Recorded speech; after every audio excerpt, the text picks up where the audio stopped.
It is a real privilege to be here today, and particular in this slot, which is a sort of a co-designed slot, or a co-hosted slot with Sir Michael Marmot, who I can assure you is here. I can see his initials on the screen in front of me. So by some technical wizardry, once I've done, he should appear on the screens in front of you as well. You'll all have heard Michael's name. He's been involved in tackling health inequalities for many, many years. I first came across him back when I was doing my Masters in Public Health, when he was talking about the Whitehall studies, which demonstrated with civil servants that, contrary to popular opinion at the time, or popular belief at the time, it wasn't the very senior executives who were dying of heart attacks with their high-paid, stressful jobs. It was the much lower-grade civil servants who were suffering from all of this. And it really started to demonstrate some of the stepwise differences in health inequalities. So he's a towering figure, and to be sharing even a virtual stage with him is probably the pinnacle of a public health career. So for me, it's all downhill from here.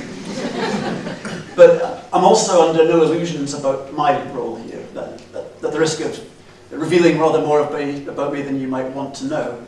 A few years back, I went to a gig in Manchester that was a double bill with Jane's Addiction and Nine Inch Nails.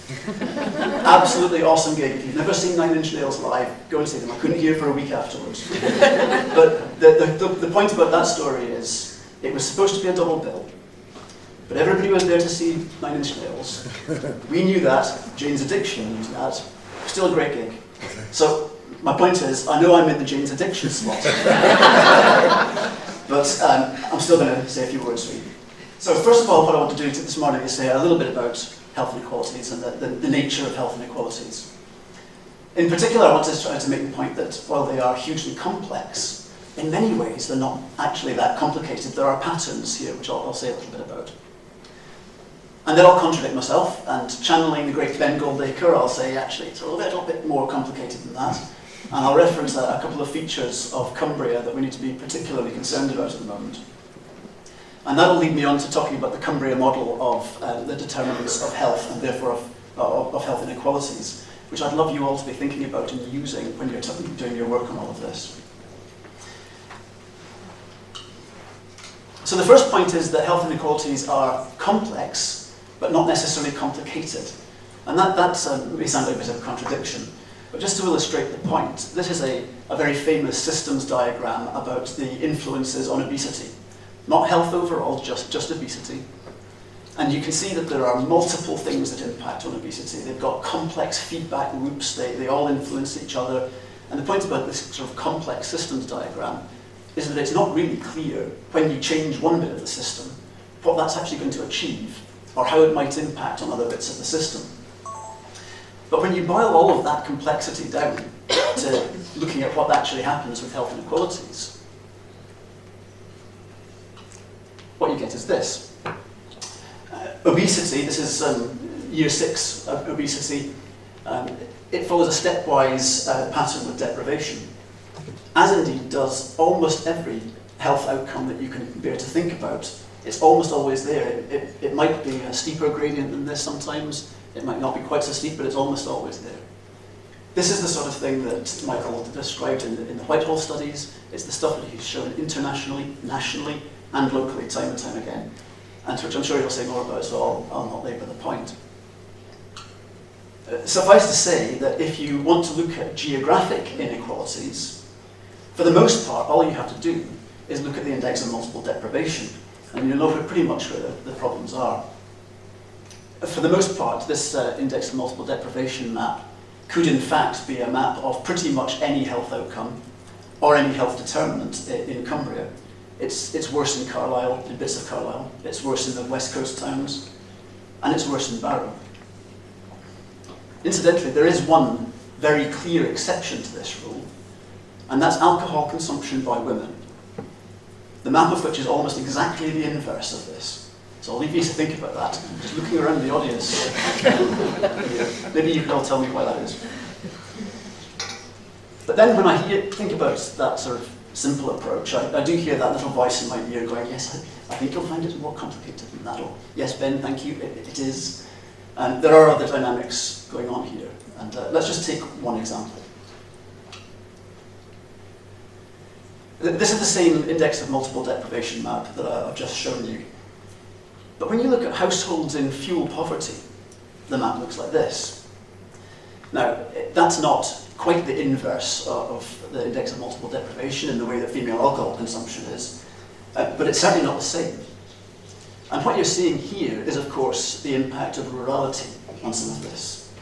Households in fuel poverty are not necessarily in the more deprived areas. Actually, a lot of them are in our rural areas where you've got things like older housing stock, farming housing stock, thick walls, low insulation, relying on oil-fired boilers, for example, to heat their houses.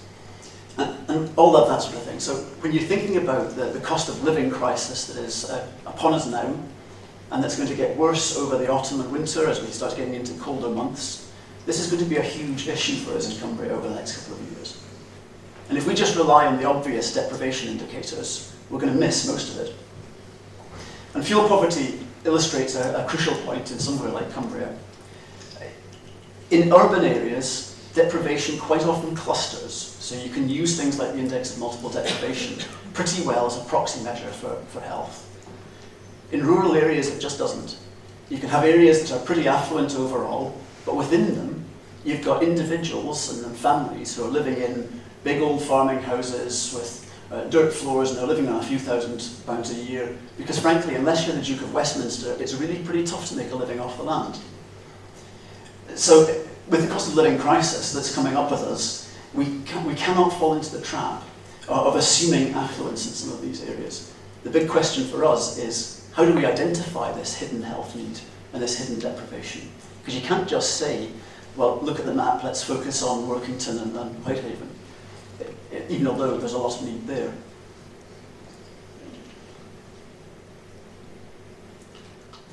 And of course, inequalities not just geographic. Poorer health outcomes are also found in a number of social groups, particularly BME groups, people with mental health problems, LGBT communities, travellers. A wide range of social groups have also experienced this.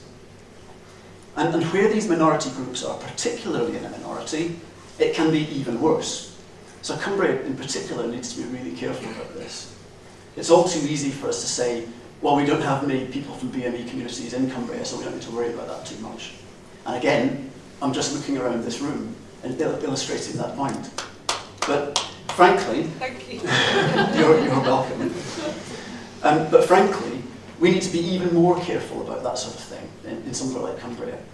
Because when you've got large BME groups, they can quite often have good social support networks round about them, which might be lacking in somewhere like this. And with things like refugee crises kicking in, we're seeing more people from Afghanistan and Ukraine coming in to the area. This is going to change things, and we need to be careful. But really, this is what I mean by it's complex but not complicated. The detailed influences on health inequalities are immensely complex. But in reality, it's as simple as those people who experience social and economic disadvantage also experience health disadvantage. The question is, what can we best do about it? And particularly as we head into the cost of living crisis, that frankly is looking like it's going to be a bigger problem for public health in 2022 than COVID is going to be. So what does that mean for us? In Cumbria, we've got a model of the determinants of health and well-being that's built around the Forum for the Future 5 Capitals model, which was designed for thinking about sustainable development. It shows the economy as being a subset of society, which is a subset itself of an ecosystem. Natural capital is the sum total of natural goods and processes. And it's the basis for everything else. If you build something, you're effectively taking natural capital and turning it into manufactured capital. Human capital is people's skills, experiences, motivations, knowledge. Social capital is the connection between them. Manufactured capital is basically stuff, any sort of material, goods or infrastructure that has an impact on people's health and well-being. And financial capital is essentially the sum of money in the system. Now, of course, when you look at the political discourse, financial capital is the one that everybody is interested in and focused on. But it doesn't actually exist in itself. It has no intrinsic value. It's merely a way of trading the other capitals. And a society can be described as healthy when it's got good stocks of all those 5 capitals. You can use these capitals, but you need to do so sustainably. You've got to nurture them as well. So this model has very much shaped our local model of the determinants of health, which is of course also the determinants of health inequalities. And it looks like this. The capitals have become assets in this model. Apparently, the term capital is too academic and intransigent, so nobody understood it, so we had to call them assets, and suddenly everybody understood. You can see the huge range of determinants of health outside of those. These determinants then influence mindsets and behaviours throughout the life course. And incidentally, I was really pleased to see the addition of DIML to the process that we're talking through today. It's something that I included in this model, something I included in the annual public health report a couple of years ago, and I think it's something that we could all be doing a lot more on. Now obviously with this range of determinants, there's also a huge range of organisations and systems that influence them. Health and care systems are here, obviously a really important part of the whole system, but a small part of the solution. Now, of course we have to make sure that health and care services are not doing their bit to exacerbate some of the health inequalities that we see through things like embedding the inverse care law, which I'm sure people are aware of, this suggestion that care is often least available where it's most needed. And we know that that's a challenge here. We know about the workforce challenges in the West Coast, for example. It's really difficult to overcome it. But ideally, we also want to make sure that health services and care services are doing their bit to contribute to the solution through the appropriate targeting of resources. Things like population health management methods can help with this. But health and care services are not how we will solve health inequalities. They're an important part of the system. We'll only solve health inequalities by solving social and economic disadvantage. So, finally, what next? This is a massive, complex, multifaceted agenda. And I do have a bit of a plea about this. Because the NHS, with the mandate that it's now getting from the Department of Health, is getting really interested in this agenda, and good. It's getting very interested in the social determinants of health, and that's fantastic. If the NHS wasn't interested in the social determinants of health, I'd be really worried. But the NHS is also, at its heart, a health and care system that delivers services. So while I think it's really important to recognise this stuff, this is, as Sam has said, it's all about working together. Yes, recognise that housing is important to health, it absolutely is. But unless you're going to tell me that the NHS is going to start disinvesting from hospitals and investing in redoing housing, which I think is probably a little bit away yet, then that's got something for other people to be leading on. So the NHS needs to do loads around health inequalities. In particular, around tackling the inverse care law, using good population health management techniques to target resources on areas and groups where it can make the biggest difference, including using healthcare services to drive individual level change and some community level change and behaviour change interventions. It also needs to contribute to tackling the bigger social and economic determinants of health and well-being, particularly through its role as an anchor institution, using powers of local employment, and local purchasing, skills development, using estates sustainably, all of that sort of stuff. The NHS has a really big contribution to play, but it's not the NHS's job to sort out housing and the environment. And I do slightly worry at the moment about the potential for a kind of mission creep, where the NHS starts to see itself as responsible for providing leadership to everything that impacts on health and well-being, which, as we've seen, is everything. So we need to focus on working together with this. We've got to get the NHS focused on what it absolutely can and must do. We've got to get local government focused on what it absolutely can and must do. And crucially, we've got to try our best to get national government to be focused on what it can and must do. Because we know that health inequalities can be tackled. We've seen recent evidence that when the National Health Inequalities Strategy was in play from 1997 to 2010, guess what? Inequalities went down. When it was scrapped, they started going back up again. So we know that it can be done. And I really hope that what comes out of this conference is that real sense of working together for that common aim. Because if COVID has taught us nothing else, it's taught us that we can be absolutely magnificent when we work together for that sort of common aim with enough of a sense of urgency. And with that, I'm going to hope that the technology works smoothly and that I can just hand over to Michael.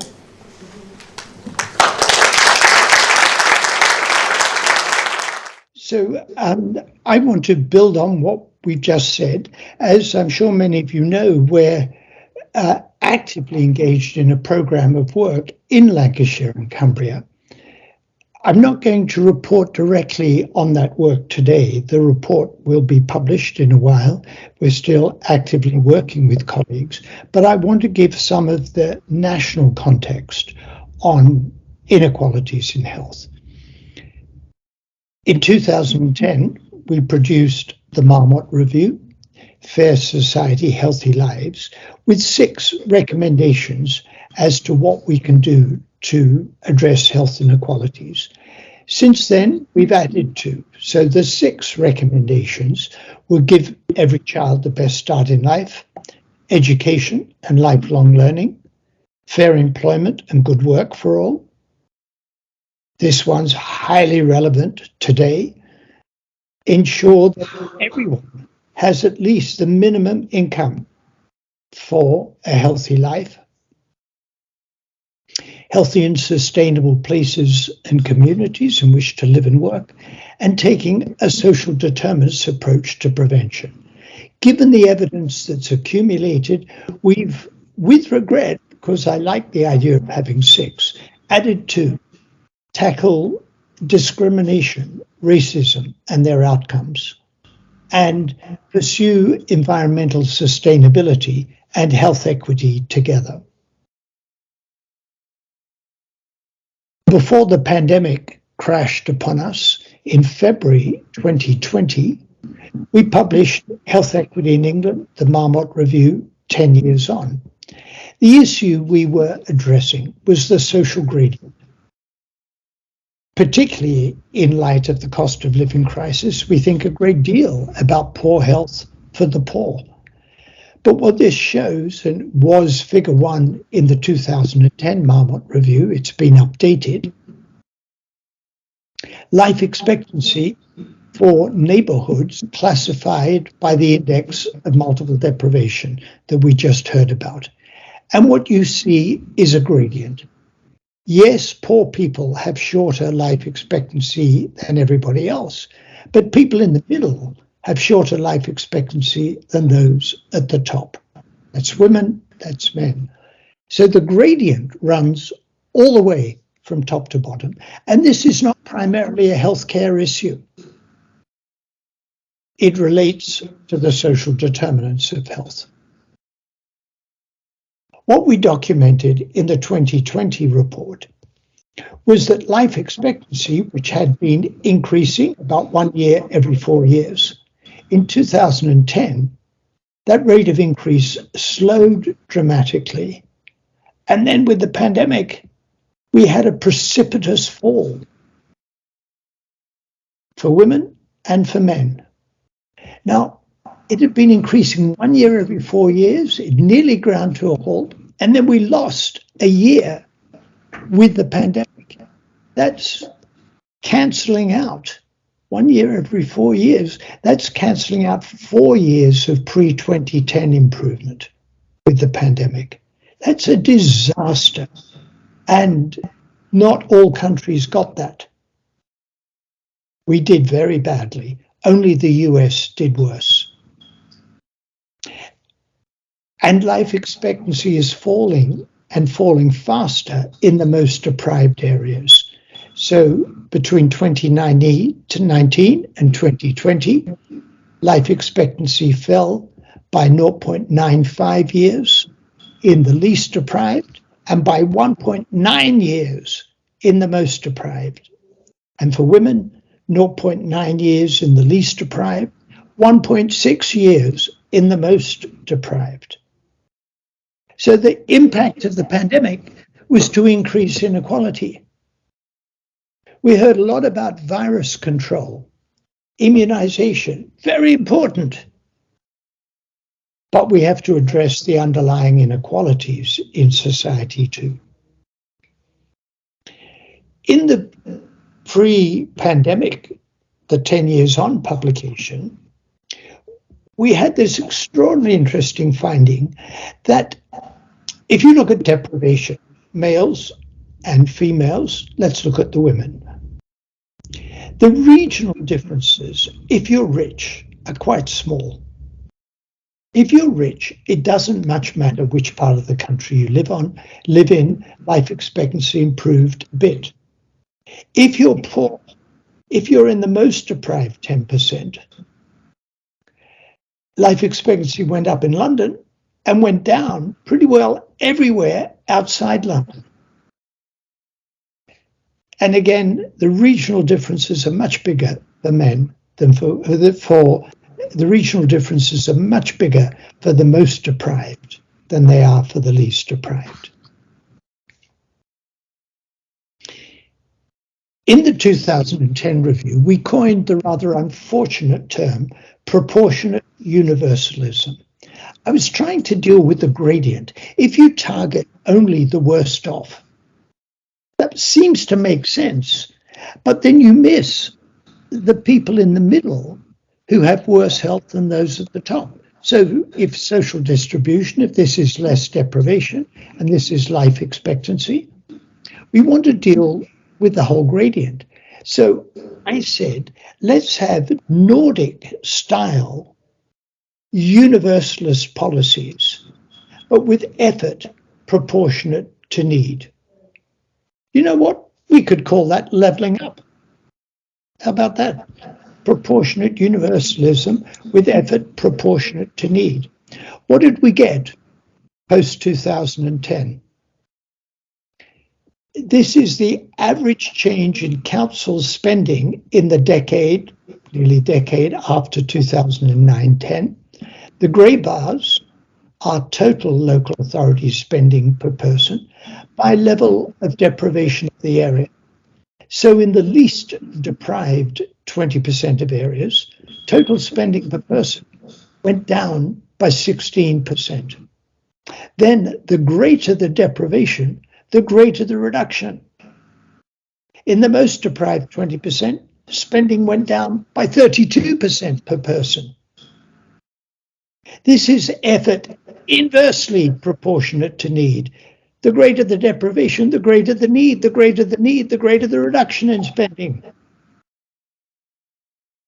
Could this have played a role in the slowdown, improvement in life expectancy, the increase in inequalities, the decline in life expectancy in poorest areas? Yeah, I think it could. And then we had an increase in child poverty. This is changes in net household incomes due to tax and benefit reforms by income. The red are working age with children, working age families with children. If you were in the poorest household income decile, your income would have gone down by 20% as a result of the Chancellor's changes to tax and benefits. If you're in the next poorest decile, it would have gone down by 12%, and then the richer you were, the less the reduction. Government policy was to make poor people poorer. I was on Times Radio this morning talking about the cost of living crisis and its impact on health, and the person being interviewed before me was Ian Duncan Smith. We weren't on together. They interviewed him and then me. In a 3-minute interview, 9 times he said, we have to cut taxes. I did wonder if there'd ever been a problem he'd encountered to which the solution was not cutting taxes. Whatever the problem, I'm sure England would have won the World Cup if we'd cut taxes. What on earth did he think he was talking about? He wants to cut taxes to make these people poorer? Does he want to reduce the spending on education? It went down by 8% per capita over this decade. Would he like to reduce it further? Would he like to cut free school meals? What on earth is he talking about? And then we had the pandemic. And if we look at the impact, as I've already told you, of COVID-19, it is, of course, unequally distributed. The dark green bars are all-cause mortality by level of deprivation. And there's the COVID-19 mortality. The gradients are almost identical. As I said, we do need to control the virus, but we need to deal with the underlying inequalities in society. And in Lancashire and South Cumbria, level of deprivation, the greater the deprivation, the higher the mortality from COVID-19. This gradient business, I first described the gradient, as you heard, back in 1978, looking at the Whitehall study. And it is quite remarkable just how prevalent it is. Here we get 1978, we come 43 years later and look at Cumbria, at a disease we'd never heard of, and it follows the social gradient. And if we look at healthy life expectancy, Blackpool, Cumbria, remarkable difference. Women in Cumbria live 11 years longer in good health compared to women in Blackpool. So we have gradient in life expectancy. We have an even steeper gradient in healthy life expectancy. I referred in an opinion piece I was invited to do in The Guardian, I referred to the cost of living crisis as a humanitarian calamity. These are figures from the Resolution Foundation. In the first, they look at 20ths of the distribution of income. They leave out the bottom quintile because of insecurity of the numbers. But in the first year of the pandemic, with furlough schemes and other things, there was a growth in income of the poorest. It was really, wow, we seem to be reversing the inequality. After the first year, cancelling the furlough scheme and other things, normal service has resumed. Fall in incomes if you're poorer, and the richer you were, the bigger the growth of income. I produced a report which I called Build Back Fairer. I thought there were some lessons we could learn from the pandemic like this. Instead, we're going back to the status quo of increasing income inequality. Universal credit for workless single homeowner with 2 children. So this is the level of universal credit. There was a £20 uplift, £1,040 a year. And this is the real value against inflation. It was going down a bit. Then we took away £1,040 a year. But with inflation, the real value is going down. So it's 8.6% in the first quartile of 2023.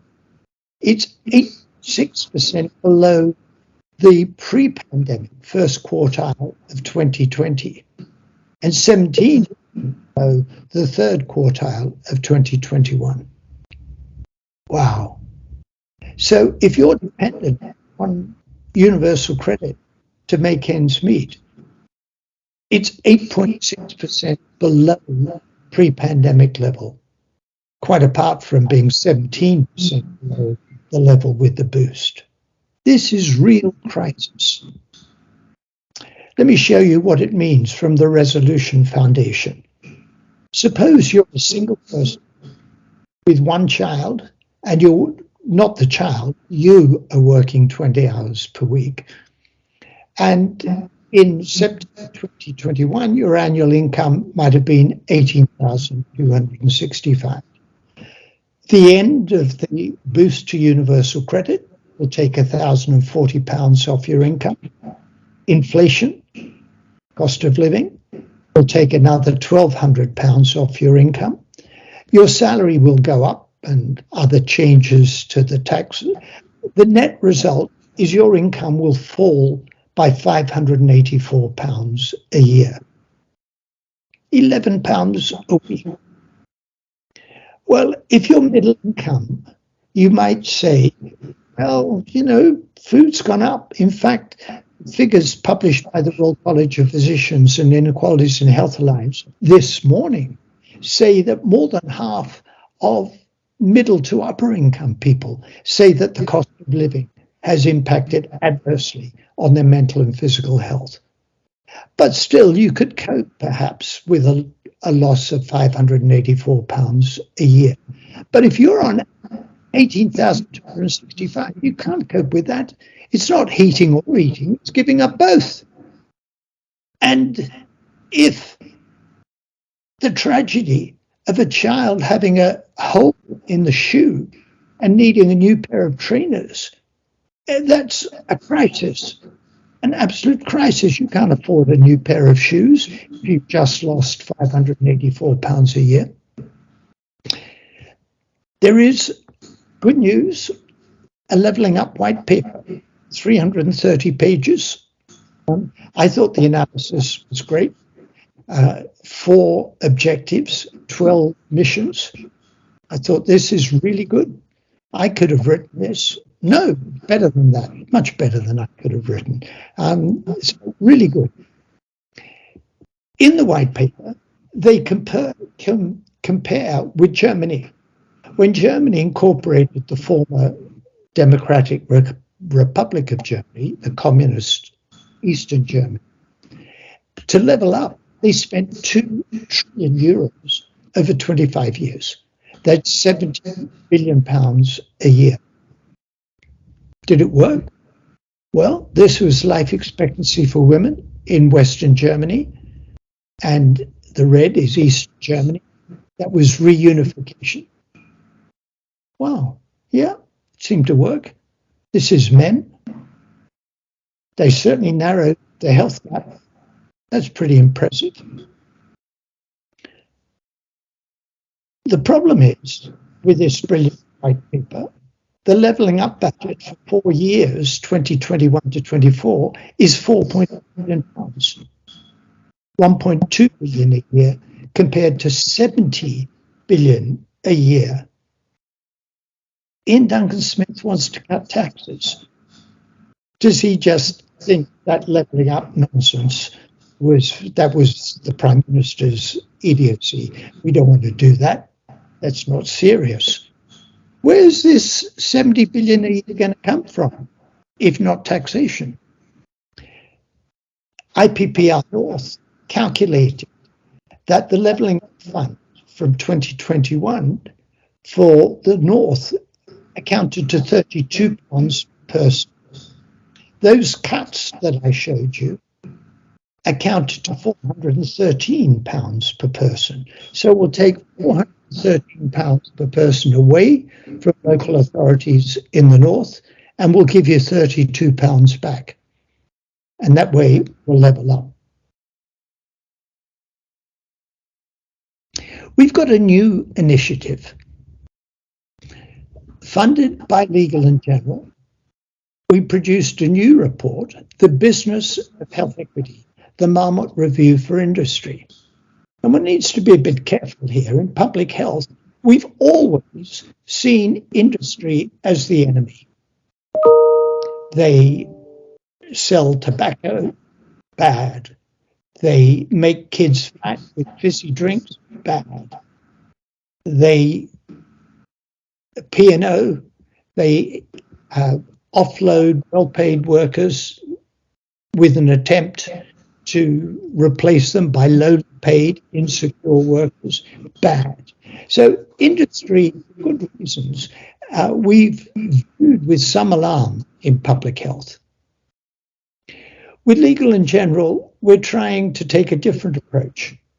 Come on, we want you to be the good guys. So, for example, Legal and General used their investment power to back Sainsbury's pay rebels. The shareholder vote forced, after investor support, unions push for a real living wage. The shareholders, and Legal & General's a major shareholder, pushed for a real living wage. 30% of the shortfall in productivity in the Northern Powerhouse compared with the rest of England is due to health.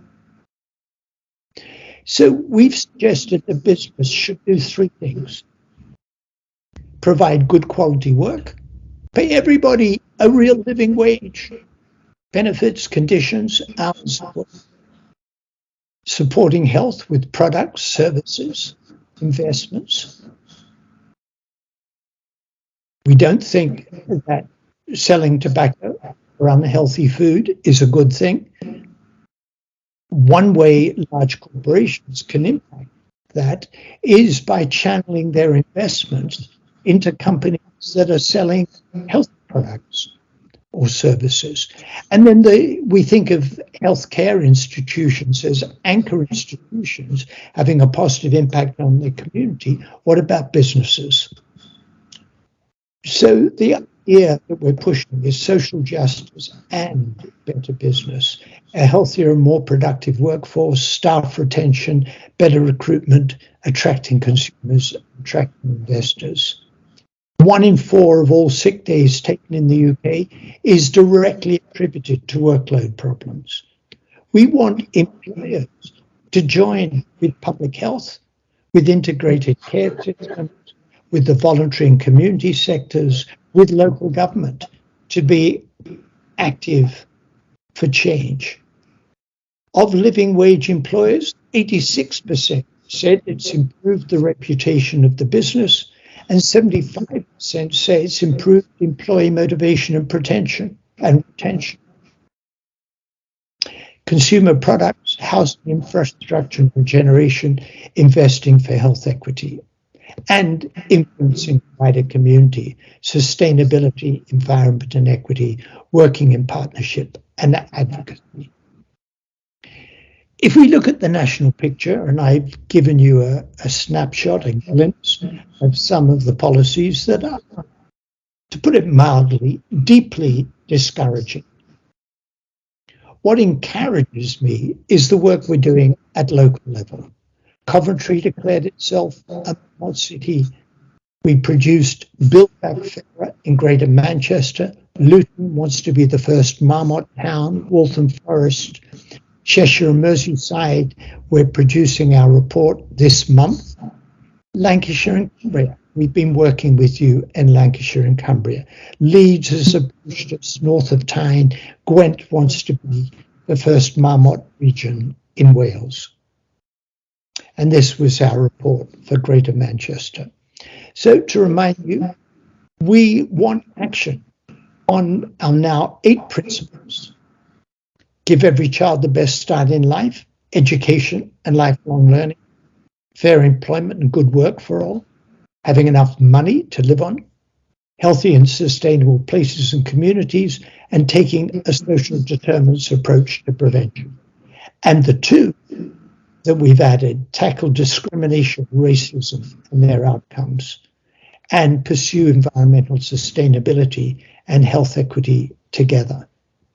But as I showed you just in passing, I said we had the biggest drop in life expectancy during the pandemic of any rich country except the United States. We came just after the US. We managed the pandemic really badly, and we were doing badly before the pandemic, as I showed you. And I asked myself, what's the link between those two? If we think of health as a measure of societal success, I think we need to address the problems that were in our society pre-pandemic and during the pandemic, which is poor governance and political culture, increasing social and economic inequalities, the reduction in spending on public services, ill-prepared for the pandemic, and the fact that we were unhealthy coming into the pandemic. I wouldn't say to an audience, if I was asked what's the priority, cut taxes, just cut taxes, cut taxes, cut taxes, cut taxes. I'd say examine all policy for its likely impact on a fair distribution of health and well-being. Put that at the heart of all government policy. Thank you.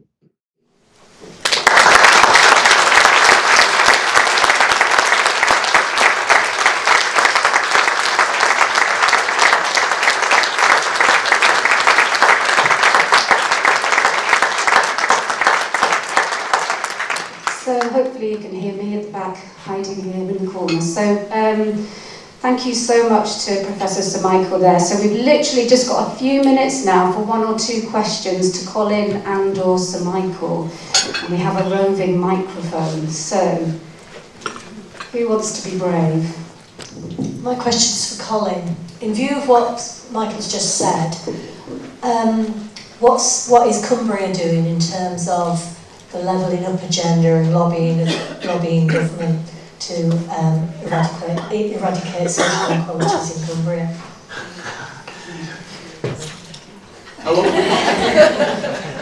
No, in all seriousness, I mean, Michael has set out an immensely challenging agenda for all of us there. And there has been work that's been going on across Cumbria to try to tackle some of these issues for years, but it has been at a relatively low level in many ways. You know, economic regeneration has been happening in Cumbria, but not at the sort of scale and pace that it perhaps needs to. The levelling up agenda is very new. We're starting to see the sort of funding that we're going to be given to promote the levelling up agenda across Cumbria. As Michael suggests, it's not a huge amount of money for us. But I think as we're coming out of the pandemic now, this is absolutely the moment to start that. And with local government changing across Cumbria as well, as people will know, we're moving from a 7-council, 2-tier authority to 2 unitary councils. There's an immense opportunity to build this sort of thinking, as Michael described, putting public health and tackling inequalities at the heart of local policy. There's a real opportunity to embed that within local government and partnerships for the future. And there's some good positive signs about that. I had a conversation with the new leader of Cumberland Council on Friday. He's already said that this is what he wants to try to achieve. So some interesting and positive developments, but there's a huge amount of work to do. Hi Colin. That's loud. Julia from ICANN Health and Fitness. Always the one to ask, where does the third sector fit into all the plans? Oh, the third sector has to be absolutely critical in this. The third sector is a huge part of the agenda here. It's a big part of how we deliver things across Cumbria as it stands. And it can only get bigger because you're seeing, as Michael described, the changes to the funding regimes that are available to local authorities. The NHS is likely over the next few years to have at best a flat funding regime. I think I'm glancing at Sandry's kind of nodding and saying possibly even declining. So we have to be working with our local communities via the third sector and with the third sector to try to take some of this forward. And we've got huge strength in our third sector in Cumbria that we can be building on for the future. I can hear the room very well, but I respond to what I just heard. I presented a national picture which is not encouraging. The two reasons for wanting to work at local and regional level, a negative reason and a positive reason. The negative reason is that the national government is galloping off in a different direction that will actually make health equity worse. Then we've got to find a different level at which to work, and local and regional levels seems appropriate. The positive reason is that there's real commitment at the regional, local level, real commitment. Local politicians, in my experience, are much more responsive to the conditions in which people live and work, because that's their lived reality. It matters less which political party you belong to for local, city, regional government. Communities are engaged, and in relation to the question about the voluntary community and faith sectors, it's called civil society for a good reason. A well-functioning society, the people's voices get heard, A good third sector organisation is actually responding to the needs of people and people's choices. So they're really positive reasons for wanting to act. And we put up that list of local areas where we're working. We wouldn't be lest we thought that it's possible really to make a difference. And the work in Lancashire and Cumbria is exciting, messy, complex, but really important. And we're hoping that it's going to prove possible to make a real difference to health equity in Lancashire and Cumbria. Thank you. We'll just have this last question at the back. So Michael, thank you very much indeed for all that you do to advocate for the most needy in our country. Why is it that the government does not follow the science? Because you have such a compelling argument and all the facts are there. I don't really know the answer to that question. I was Michael Lewis, who's this brilliant American writer who writes about important things, and he deals with the issue of why aren't experts listened to. We had the famous comment by one of our politicians saying the country's tired of experts. I'm tired of politicians saying that the country's tired of experts. We've got the evidence, but the evidence is somehow mistrusted. And that's really bothersome. And against that, I always cite evidence. Ipsos Mori conducts a regular veracity poll. It says, "No, I'm going to read you a list of people, and I want you to tell me if you trust them to tell the truth." Regularly, year on year, number one are nurses, trusted by 93% of the population to tell the truth. Number two, doctors, trusted by 91%. Then judges, teachers, scientists, above 80%.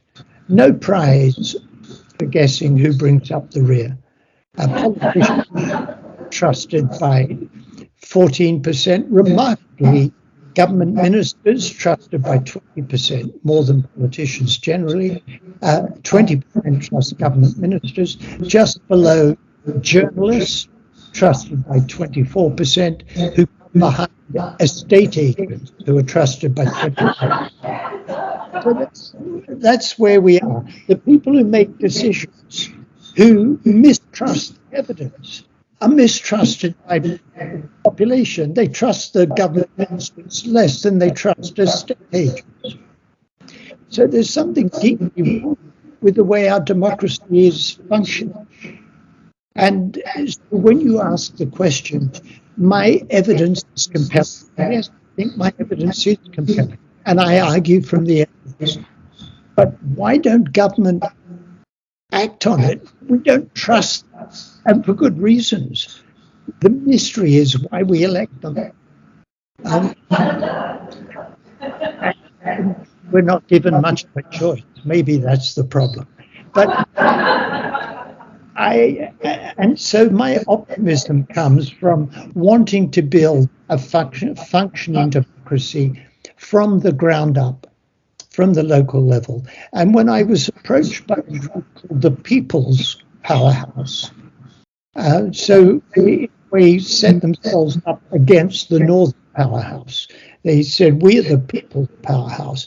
And I said it publicly, so it can't be a private wish, but I said my private wish, I said publicly, is we get so many local areas all acting to create better, healthier societies that the national government will have to act. The whole country will be marching in one direction, and the national government will run round the front and pretend they live in the march in the first place.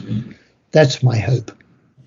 Thank you so much. We've had a fantastic presentation this morning. There's still a lot to think about, isn't there?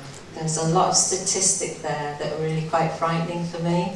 And I think there's something very much about, you know, the things we say, we don't always follow through with the right actions. So thank you so much, Sir Michael, and to Colin for the information that you've given us and to stimulate our thoughts as we move into the workshops.